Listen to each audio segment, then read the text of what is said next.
You guys are not NBA champs? It was a tough feeling. It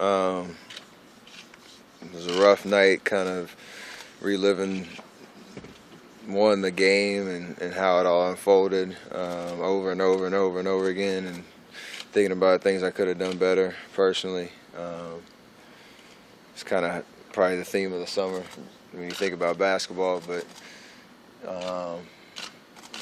it's a very tough feeling. And at the end of the day, we didn't accomplish our goal. We had 3 cracks at getting 1 win and couldn't do it. So got to live with that all summer, and hopefully that this feeling that we have right now will make us better as we look to get back to the stage going forward. So that's basically it. You got to kind of appreciate what we accomplished this season, because it was a special journey and a special ride, and a lot of good things did happen, but came up a little bit short. Did you get much sleep last night?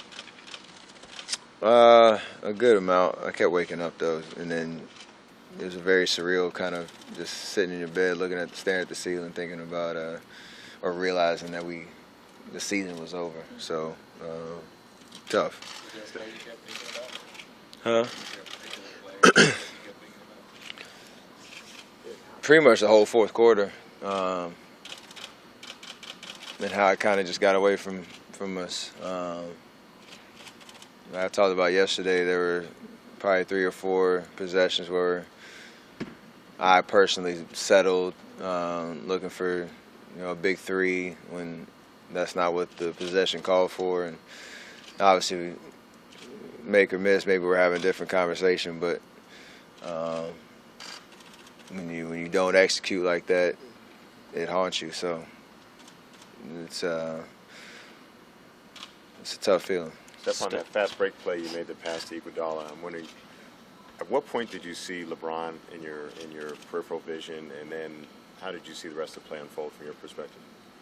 I didn't see him till the end. I was focused on trying to get the ball to Dre in the right time, and knew he's very crafty around the rim. LeBron made a great play on the ball with the chase down block, and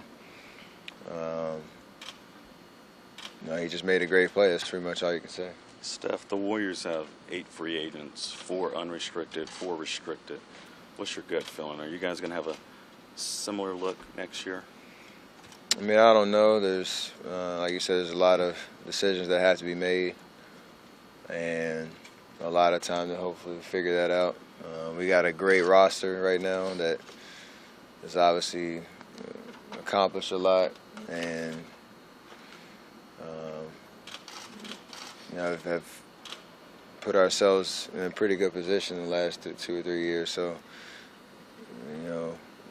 hopefully the roster that's here next year is one that's capable of getting back to the stage and continue to push this organization further. The other thing is you guys are extremely close. I've never seen a team with this type of chemistry. It would probably be very difficult for you to say goodbye, or is that just part of the business? Yeah, we obviously talk about it a lot. We definitely have something special with the character guys that we have on this team, and what we've all been through, and the brotherhood that we have. You want to protect that at all costs because of how special it is in this league and how quickly things can change from year to year. But you gotta have to just take it as it comes, because you don't know what's going to happen and where guys will end up being and what the look is going to be. So, as we always do every summer, you kind of for us players, you kind of just wait and see. What's your message to the fans who took this wild ride with you and are disappointed as well today? It's not over. I mean, this is obviously not how we wanted the season to end this year, but we are very, very confident, optimistic, and excited group, knowing what we can accomplish going forward. So if you look at the history of the league, it would have been really nice to be in that group of teams that have repeated and created that year-to-year special accomplishment, but it's only six. I think it was 6 teams that have done it. The teams that have fallen short find a way to come back stronger and learn from the experiences that we went through. Like games like last night, and continue to push the envelope. I feel very confident that we'll be back on this stage going forward and have another crack at winning a championship. Steph, now that it's fair to say that as this playoff run went longer, it started to feel even more like a burden not to fail as opposed to that joy that you guys experienced maybe early in the season? Not really. I mean, we played up until Game 5. We played very, very free and obviously showed on the floor. Things were thrown at us in this series that proved obviously tough to overcome. But I mean, when you have 3 cracks at winning one game and you don't get it done for whatever reason, you can kind of nitpick and say it was this, it was that, it was pressure, it was playing tight, it was whatever. It's kind of hard to say because we were out there just, I know for me, I was out there playing pretty confident, playing, like every minute mattered, and we just didn't get it done. That's the way sports goes. So it's obviously amazing to win, and you understand that's why you celebrate like you do because of how hard it is. And in defeat, you kind of have to just take that pill and move on. Now that it's over, can you talk about how limited you were with your knee after you came back? I realized during the games you couldn't say much about it, but were you at 70? I stayed the same. I was out there on the floor and felt that I could do what I needed to do to be effective in games when it comes to how I was moving on the floor. I wasn't 100%, no, but it doesn't matter. Coming back from a knee injury, I was able to play and able to give it what I had, and it wasn't enough. Draymond last night kind of took the blame after the game for missing Game 5, and was there a lesson for him in this whole thing that was pretty tough to swallow?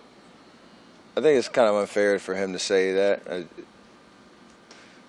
It's on all of us, but I think as a competitor that he is, and I'm the same way. All I'm going to think about this summer is what I didn't do well enough to help us win. I think that's a healthy kind of way to channel it, knowing that we're going to continue to get better as players and as teammates and as people going forward because of this experience. That's the best way to handle this kind of defeat. So it's unfair for that amount of pressure, no matter what we say and how we compartmentalize it over the summer. There's a lot of things that didn't go our way and that we as a team didn't do collectively to get the job done. So whatever it is that's going to fuel each one of us to come back stronger next year, embrace it. But it wasn't simply him not playing Game 5 and all the drama of that suspension that caused us to lose. There were talented guys on the other team that played well.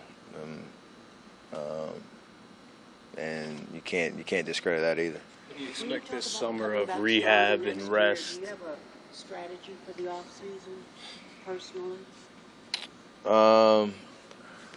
I'll need to get some good rest and recovery, obviously, for all sorts of body parts, and trying to get 100% healthy. I don't know how much time I'll take off,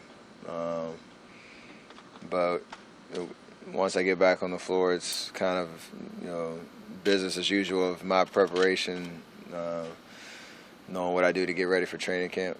So it's helpful knowing the situation last year of the time frame that we have playing into the finals and what the schedule is.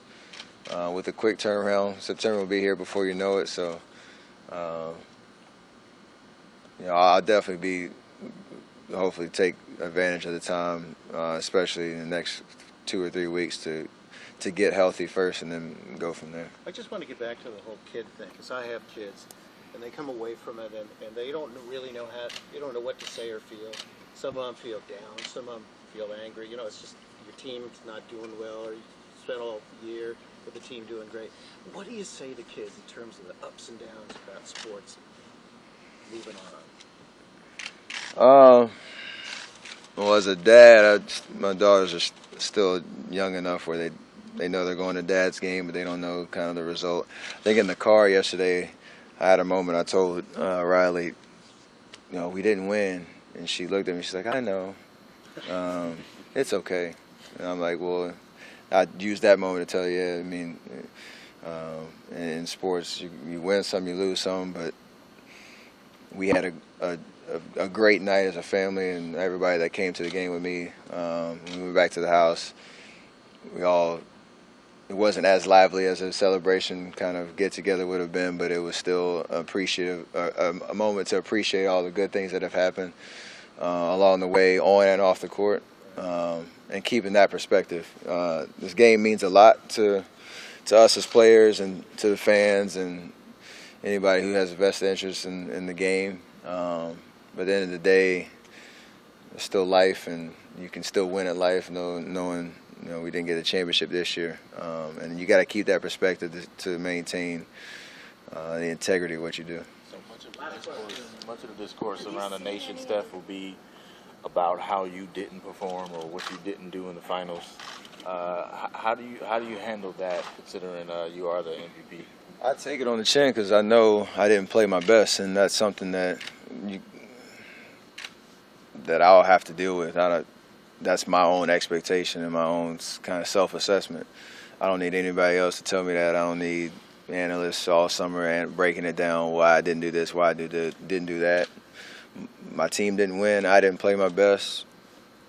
That's not going to be the end of the story. It's just kind of a down chapter in the book. So having gone through early playoff exits, you understand that feeling, which drove us to the championship last year. We didn't get it done this year, so it's what do you take from coming up short? And for me, it's going to be, I think I won't watch the film of the game because it'll bring up too many bad memories. But understanding how I can control the game better and whether or not I'll be in that position again, I know I'll be better equipped to handle it. So that's kind of the thing I hold on to.